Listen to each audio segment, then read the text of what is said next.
కాంత ఈ movie second half లో రానా ఒక డైలాగ్ చెప్తాడు, సినిమా చాలా స్లో ఉందని.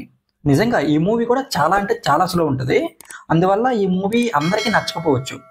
ఇంకా మూవీ చూసాక నాకు ఎలా అనిపించిందంటే పర్లేదు బాగానే ఉంది. కానీ hello welcome to my channel నోమాటిక్ సినిమా. ఈ మూవీ పర్లేదు బాగానే ఉంది కానీ సెకండ్ హాఫ్ కొంచెం దెబ్బేసింది. అంటే అలాంటి ట్రీట్మెంట్ ఎక్కువగా హాలీవుడ్ మూవీస్ లో చూస్తాము, లైక్ నైవ్స్ అవుట్ ఇలాంటి మూవీస్ లో.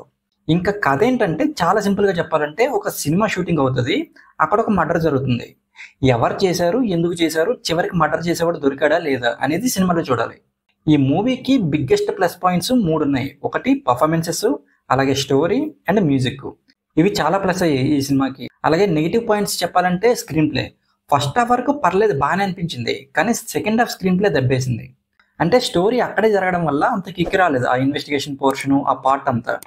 కానీ పర్ఫార్మెన్సెస్ మాత్రం అందరివి చాలా బాగున్నాయి. ముఖ్యంగా హీరోయిన్ భాగ్యశ్రీ అయితే చాలా అంటే చాలా బాగా చేసింది.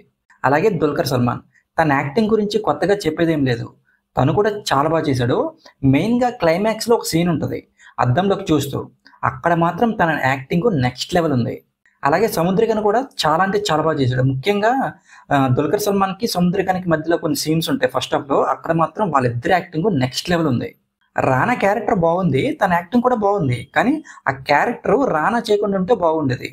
రానా చేయాల్సిన క్యారెక్టర్ అయితే కాదు. ఇంక జాక్స్ విజయ్ ఇచ్చిన బీజియం వల్ల సినిమా చాలా వరకు సేవ్ అయింది. ఒక డిఫరెంట్ మూడ్ క్రియేట్ అయింది ఆ బీజియం వల్ల. ఇంకా డైరెక్టర్ సెలవమణి సెలవరాజు ఒక మంచి కథని అలాగే ఒక మంచి బ్యాక్డ్రాప్ని తీసుకొని ఫస్ట్ హాఫ్ వరకు బాగానే రాసుకున్నాడు స్క్రీన్ ప్లేని, కానీ సెకండ్ హాఫ్ దెబ్బేశాడు స్క్రీన్ ప్లే విషయంలో. సెకండ్ హాఫ్లో ఇన్వెస్టిగేషన్ పోర్షన్ని అంత గ్రిప్పింగ్గా చెప్పలేకపోయాడు. ఆ సీన్స్ని ఇంకా మంచిగా రాసుకుంటే సినిమా నెక్స్ట్ లెవెల్ ఉండేది. ఇంకా ఓవరాల్గా మూవీ గురించి చెప్పాలంటే, మీకు సినిమా స్లోగా ఉన్నా పర్లేదు, మేము చూస్తామంటే ఈ మూవీని చూడండి, లేదంటే చాలా కష్టం, చాలా అంటే చాలా స్లోగా ఉంటుంది మూవీ.